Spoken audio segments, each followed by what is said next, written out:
Have you guys noticed anything strange with Emeka lately? Chidinma asked, sipping her coffee.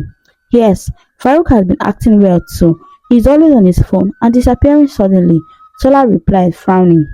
Tola decided to follow Farouk one evening after he abruptly left their date. She watched as he met up with Emeka and Adewale at a discreet location. She couldn't hear their conversation, but she saw them exchanging what looked like large sums of money. The ride to the police station was a blur of fear and confusion. They sat in the back of the police van, their minds racing.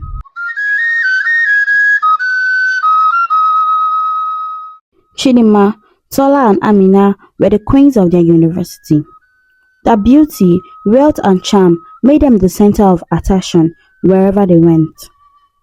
They were known as the high-class babes, and their reputation preceded them. Everyone on campus knew who they were, and everyone wanted to be them or be with them. Chidinma was the leader of the group. She was tall and smooth, dark-skinned and striking features.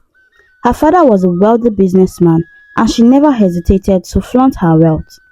She drove a silk red Mercedes-Benz and wore the latest designer's clothes. Chidinma's confidence and charisma made her the perfect leader. Tola was the fashionista. Her style was impeccable and she always looked like she had stepped out of a fashion magazine. She had a slender figure, light brown skin, and had a smile that could light up a room. Tola's mother was a famous lawyer and Tola enjoyed the privileges that came with her mother's success. She loved shopping and her wardrobe was filled with clothes for all forms of designers. Amina was the quiet beauty. She had long wavy hair, a beautiful skin and big expressive eyes. Her family was very wealthy. They had lived in a mansion in one of the most expensive neighborhoods in the city. Amina's father was a politician and her mother was a doctor. Despite her quiet demeanor, Amina was just as confident as her other friends. The high-class babes were always together. They walked around campus like they owned the place, and in many ways they did. They rarely attended lectures, preferring to spend their time at the most exclusive spots in town. They frequented high-end restaurants and luxury boutiques and the hottest clubs around. Their presence at any event instantly made it more glamorous. One morning, as they walked to class, they were discussing the latest parties they had attended. Chidinma, did you see the new guy in the economics department? Tola asked, her eyes sparkling with excitement. Yes, I did, and he's so hot. And I heard his father is a senator, Chidinma replied, smiling. She loved the idea of dating someone with such a powerful background. Amina joined the conversation, already planning their next move. Girls, we have to go to this party tonight. It's going to be the biggest one this semester. And I heard he's inviting all the important people. We can't miss it for anything, Tola added, checking her reflection in his shop window. Absolutely, we need to make an impression, Chidinma agreed. We should wear our best outfits. We should even go shopping. The girls spent the rest of their day planning their outfits and talking about the party. They skipped their lectures, as usual, and went shopping instead. They visited their favorite boutiques, trying on different dresses and accessories until they found the perfect ones. That evening, they got ready together in Chidinma's luxurious apartment. The living room was filled with designer bags and shoes, and the walls were decorated with expensive art. The girls did their makeup and hair, chatting excitedly about the party. Do you think he will notice us? Amina asked, adjusting her dress in front of the mirror. Of course he will. We are the high-class babes, Tola replied confidently, applying her lipstick. Let us make sure we are the best-dressed girls in the party, Chidinma said, adding. When they arrived at the party, all eyes were on them. The boys couldn't take their eyes off them, and the girls watched with envy. The high-class babes made their grand entrance, and the atmosphere of the party immediately changed. Chidinma, look over there. He's watching us, Tola whispered, nudging her friend. Chidinma glanced in the direction Tola was pointing and saw the new guy, Emeka, staring at them. He was tall, with a strong build, and had an air of confidence about him. He was surrounded by his friends, who were equally handsome and well-dressed. Let's go say hi, Chidinma suggested, leading the way. As they approached, Emeka smiled and stepped forward. Hi, I'm Emeka. Would you like to dance? He asked Chidinma, his voice smooth and confident. Of course, Chidinma replied, feeling excited. She loved being the center of attention. While Chidinma danced with Emeka, Tola and Amina were also having a great time with his friends, Farouk and Adewale. Farouk had a charming smile and an easygoing personality, while Adewale was more reserved, but had a certain magnetism that drew people to him. You girls are the life of the party, Farouk said, laughing as he danced with Tola. We know how to have fun, Tola replied, enjoying the attention. Amina was chatting with Adewale, who seemed genuinely interested in her. The party continued late into the night as the high-class babes were the stars. They danced, laughed and enjoyed every moment, basking in the attention and admiration of everyone around them. As the night came to an end, they knew they had made an impression and were very excited about it. On their way back to Chidinma's apartment, the girls couldn't stop talking about the boys. Emeka is so perfect. I think he really is interested in me, Chidinma said, her eyes sparkling with excitement. Well, Farouk is amazing. He's so funny and charming, Tola added, feeling excited. And Adewale is so thoughtful. He asked about my studies and seemed genuinely interested, Amina said, smiling. The girls felt like they had found the perfect matches and were ready, looking forward to their next encounter with Emeka, Farouk, and Adewale. After the party, Chidinma, Tola, and Amina couldn't stop thinking about Emeka, Farouk, and Adewale. They were perfect in every way, handsome, wealthy, and charming. The high-class babes were excited about the possibilities that lay ahead with these new boys. Emeka was the leader of his group. He was tall and muscular, with his confident strides and magnetic presence. His father was a well-known businessman who had investments in various industries. Emeka had always been surrounded by luxury and knew how to use his charm to get whatever he wanted. Farouk was the jokester of the group. He had a contagious laugh and an easygoing personality that made everyone feel comfortable around him. His family was involved in politics and they had connections that opened many doors. Farouk loved to entertain and was always the life of the party. Adewale, on the other hand, was more reserved but had an undeniable magnetism. His quiet confidence and thoughtful nature made him stand out. His parents were both successful professionals, with his father being a renowned lawyer and his mother a doctor. The high-class babes and the rich boys quickly became inseparable. They spent their days skipping classes and exploring the city, visiting the best restaurants, exclusive clubs, and luxurious boutiques. One sunny afternoon, the group decided to meet at a new upscale cafe in the heart of the city. The cafe was known for its elegant decor and gourmet pastries.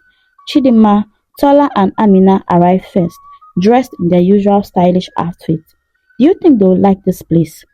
Amina asked, looking around the chic cafe.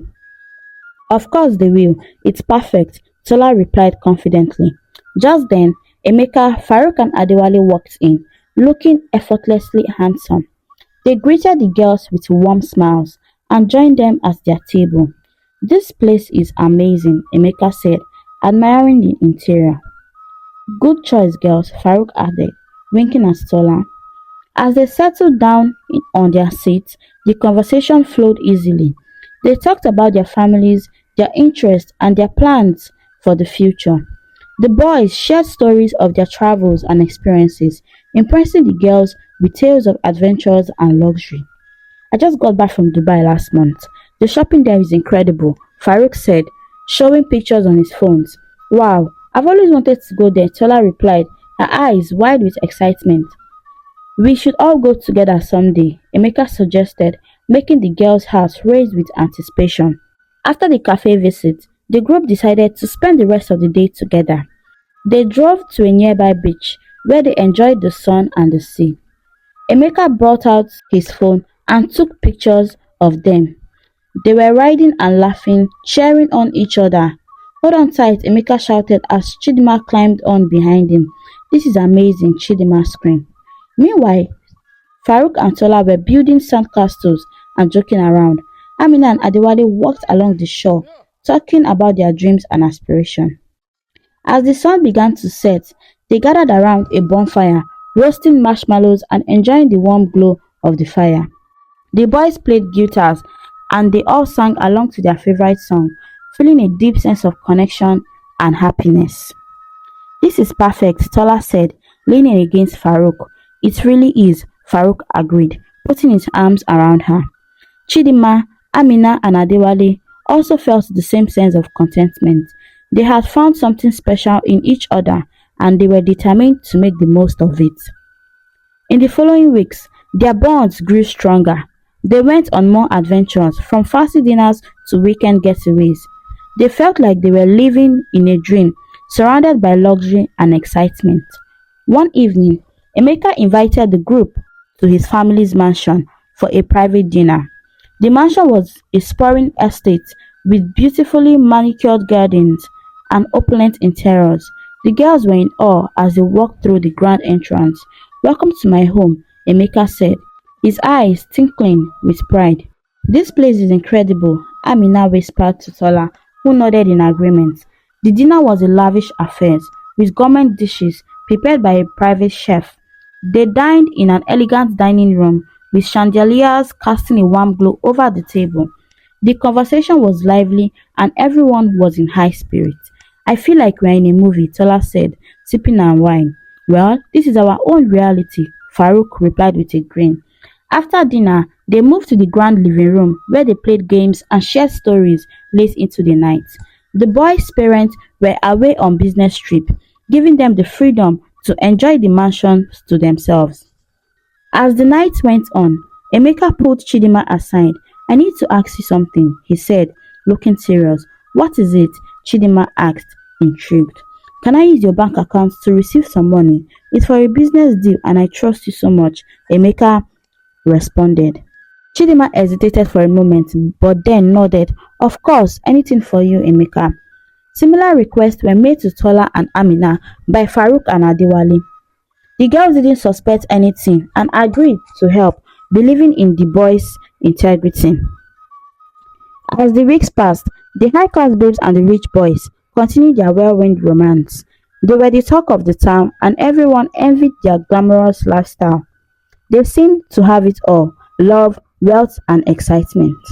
One day, the girls had a heart-to-heart conversation. "Do you think this is real? I mean, it's all so perfect," Amina asked, looking thoughtful. "I believe it is. They genuinely care about us," Chidinma replied, smiling. "Yes, but sometimes I wonder if it's too good to be true," Tola added, her voice tinged with doubt. "Well, we have to trust them. They haven't given us a reason not to," Chidinma said, reassuring her friends. Later that evening, Emeka and Chidinma were alone in the pool. Emeka took her hand and looked into her eyes. "Chidinma, I need to ask you something," he said. "What is it, Emeka?" Chidinma asked, feeling a bit nervous. "Please, can I use your bank account one more time to receive some money? It's a business deal and I trust you," Emeka explained. Chidinma hesitated for a moment, but then nodded. Similar requests were made to Tola and Amina again. The girls, trusting their boyfriends, agreed to help without questioning the details. As the weeks went by, the high-class babes noticed that their boyfriends seemed to be working on something important. They were often on their phones or computers, but the girls didn't mind. They were enjoying their luxurious lifestyle too much to worry. For a while, the high-class babes and their boyfriends continued to live their dream life. They enjoyed dinners, luxurious parties, and endless shoppings. The boys' secret activities remained hidden and the girls continued to believe that their relationship were perfect. However, cracks began to appear in their idyllic world. Emeka, Farouk, and Adewale started to spend more time on their phones and laptops, often disappearing for hours without explanations. The girls noticed the changes but chose to ignore them, trusting their boyfriends completely. One afternoon, Chidinma was lounging in Emeka's living room, flipping through a fashion magazine. Emeka was in his study, supposedly working on a business deal. She heard him speak in hushed tones on the phone, and curiosity got the better of her. Emeka, who are you talking to? Chidinma called out, walking towards the study. Emeka quickly entered the call and opened the door, smiling. Just a business associate, nothing to worry about. Chidinma raised an eyebrow, but decided not to press further. Alright, do you want to go out for lunch? Sure, let me finish this quickly. Emeka replied, his smile not quite reaching his eyes. Meanwhile, Tola and Farouk were having their own issues. Farouk had become increasingly secretive, often leaving their dates abruptly to handle some business. Tola tried to be understanding but couldn't shake the feeling that something was wrong. One evening, after another interrupted date, Tola confronted Farouk. Farouk, what's going on? You're always leaving suddenly. Is there something you're not telling me? Farouk looked uncomfortable but quickly composed himself. It's just business, Tola. You know how it is, but I promise there's nothing to worry about. Tola nodded. Her doubts lingered. Amina and Adewale's relationship also began to show signs of strain. Adewale was distant, and Amina noticed that he was always preoccupied with his phone. She decided to have a heart-to-heart conversation with him. Adewale, is everything okay? You seem so distracted lately, Amina said, looking concerned. Adewale sighed, rubbing his temples. It's just a lot of stress from work, Amina. I don't want to burden you with it. You can tell me anything. I'm here for you, Amina replied, squeezing his hand. I know, and I appreciate it. Just give me some time to sort things out, Adewale said, forcing a smile. Despite their reassurances, the girls couldn't shake the feeling that something was amiss. They decided to meet up at their favorite cafe to discuss their concerns. Have you guys noticed anything strange with Emeka lately? Chidinma asked, sipping her coffee. Yes, Farouk has been acting well too. He's always on his phone and disappearing suddenly, Tola replied, frowning. Adewale is the same. I feel like he's hiding something, Amina added, looking worried. What should we do? Should we confront them? Tola asked, glancing at her friends. Maybe we should give them some space. They might be dealing with something we don't understand, Amina suggested. I agree. Let's see how things play out, Chidinma said, though she couldn't shake her doubts. As the weeks went by, the boys' behavior became more erratic. They were often late to their dates, missed planned outings, and seemed constantly on edge. The girls tried to be patient, but their suspicions grew. One evening, Chidinma decided to surprise Emeka by bringing him a dinner at his apartment. She had the key and let herself in, only to find Emeka and his friends huddled around the laptop, talking in low voices. Emeka, what's going on? Chidinma asked, circling the group. Emeka quickly closed the laptop, stood up. Chidinma, you should have called. I wanted to surprise you. What's all this? She asked, looking at the anxious faces around the room. Just some work stuff. You wouldn't understand, Emeka said, trying to sound casual. Meanwhile, Tola decided to follow Farouk one evening after he abruptly left their date. She watched as he met up with Emeka and Adewale at a discreet location. She couldn't hear their conversation, but she saw them exchanging what looked like large sums of money. Feeling uneasy, Tola returned home, her mind filled with doubts. She shared her concerns with Amina, who was also beginning to suspect that something was seriously wrong.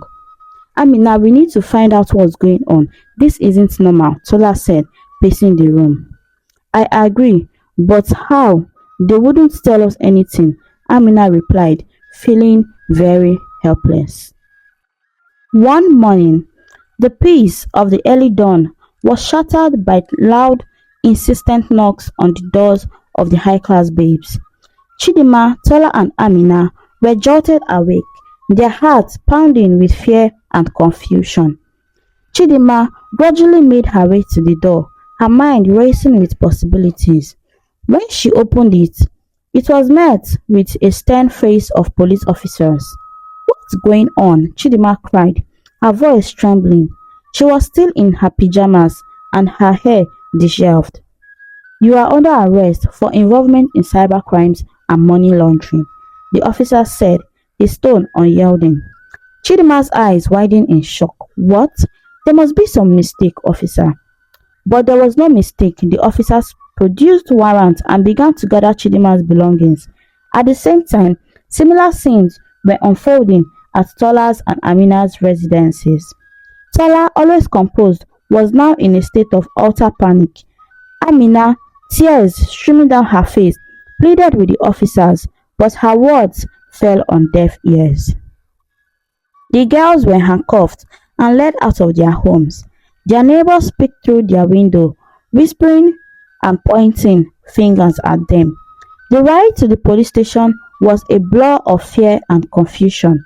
They sat in the back of the police van, their minds racing.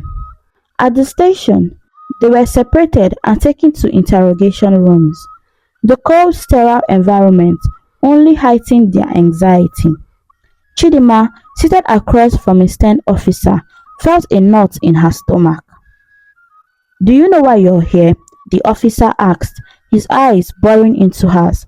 Chidinma shook her head, tears welling up in her eyes. "No, I don't. Please tell me what's happening." "You are accused of being involved in cybercrime syndicate and money laundering operations.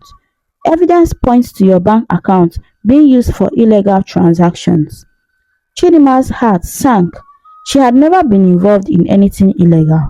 The thought of Emeka and the trust she had placed in him. Her mind began to piece together the fragments of conversations and the strange behavior she had noticed but ignored.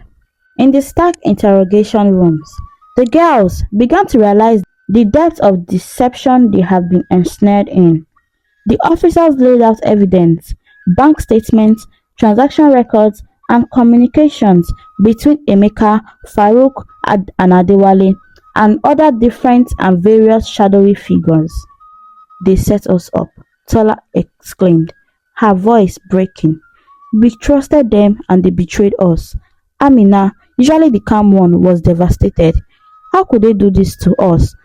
We thought they loved us," she said, her voice a mere whisper. The police officers explained how the boys had meticulously planned their scheme. They had used the girls' accounts, knowing that the authorities would be less likely to scrutinize them. The girls had been unwitting pawns in the larger game of cybercrime and money laundering. "We need you to cooperate," one officer said. "Tell us everything you know about their activities, and it will help their case." Chidinma, Tola and Amina shared everything they knew. They recounted the lavish gifts, the strange phone calls, and the unexpected absences. Piece by piece, the truth emerged, and the girls' innocence became clearer, but their hearts were heavy with betrayal and sorrow. As the interrogation continued, the girls were allowed to contact their families. Chidinma's father, a wealthy businessman, was the first to arrive at the police station. His presence was commanding, and he quickly took charge of the situation. Chidinma's father, Chief Nnaji, was the man of influence and determination. He stormed into the police station, his eyes blazing with anger and concern. Behind him was Tola's mother, Mrs. Adewale, a prominent lawyer, and Amina's uncle, Alhaji Usman, a high-ranking police officer. "We will prove their innocence," Chief Nnaji assured the police, his voice firm. Mrs. Adewale immediately began reviewing the case files. "There must be a way to show that they were unaware of the crimes. We need to gather evidence to exonerate them," she said. Her legal mind was already at work. Alhaji Usman used his connection within the police force to ensure that the girls were treated fairly. "We must act quickly. Their reputations and futures are at stake," he said, rallying the officers to support the investigation. The parents hired the best lawyers and investigators to dig deeper into the boys' activities. They scrutinized every transaction, every communication, and every connection. They worked tirelessly, knowing that the girls' futures depended on their efforts. Chief Nnaji visited Chidinma in her holding cell. "My dear, we will get you out of this, I promise," he said, his voice filled with conviction. Chidinma nodded, tears streaming down her face. Thank you, Dad. I can't believe this is happening. Mrs. Adegbite met with Tola, her daughter's resolve, a mirror of her own. We will fight this, Tola. You are innocent, and we will prove it, she said, holding Tola's hand tightly. Alhaji Usman spoke with Amina, his eyes filled with compassion. Stay strong, Amina. We are doing everything we can to clear your name, he assured her. The legal team began to uncover evidences of the boys' illegal activities. They found encrypted messages, hidden accounts, and a web of deceit that stretched far and wide. The case against Emeka, Farouk, and Adewale grew stronger, and the truth about their scheme began to come to light. After many weeks of intense investigations, the tide began to turn. The evidence against Emeka, Farouk, and Adewale was irrefutable. The police moved quickly, arresting the boys and charging them with multiple crimes, including cybercrime, money laundering, and fraud. The high-class babes were brought to court, but this time as witnesses rather than defendants. Their testimony was crucial in unraveling the boys' criminal network. The courtroom was packed with reporters and curious onlookers, all eager to see justice served. It was a popular case because it had involved the high-class babes. We are free, but this experience has changed us, Tola said to Chidinma and Amina as they waited outside the courtroom. Yes, we need to focus on our studies and make better choices, Amina agreed, her voice steady with newfound determination. The trial was long and arduous, but the truth prevailed.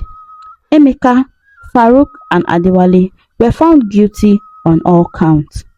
The judge sentenced them to lengthy prison terms, ensuring that they would pay for their crimes. As the verdict was read, Chidinma, Tola, and Amina felt a mixture of relief and sadness. They had been betrayed by those they loved, but they were actually deceived. But they had also learned invaluable lessons about trust, responsibilities, and the true meaning of wealth. Outside the courtroom, Chief Inaji hugged his daughter tightly.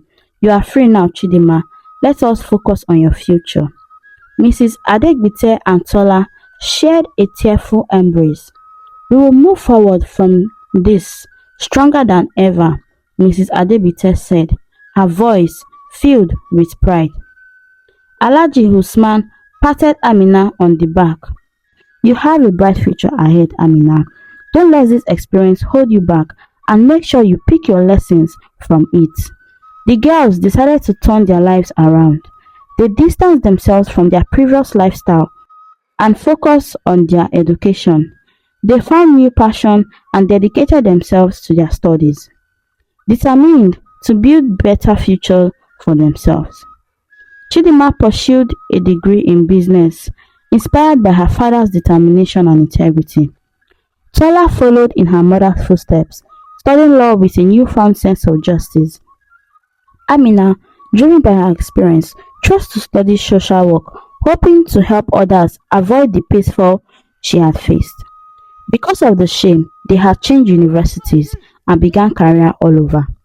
The high-class babes remained close, their bond strengthened by the trials they had endured.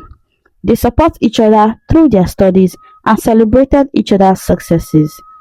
They had learned the true value of friendship and trust, and they carried those lessons with them into their future. Their lives were forever changed, but they emerged stronger and wiser.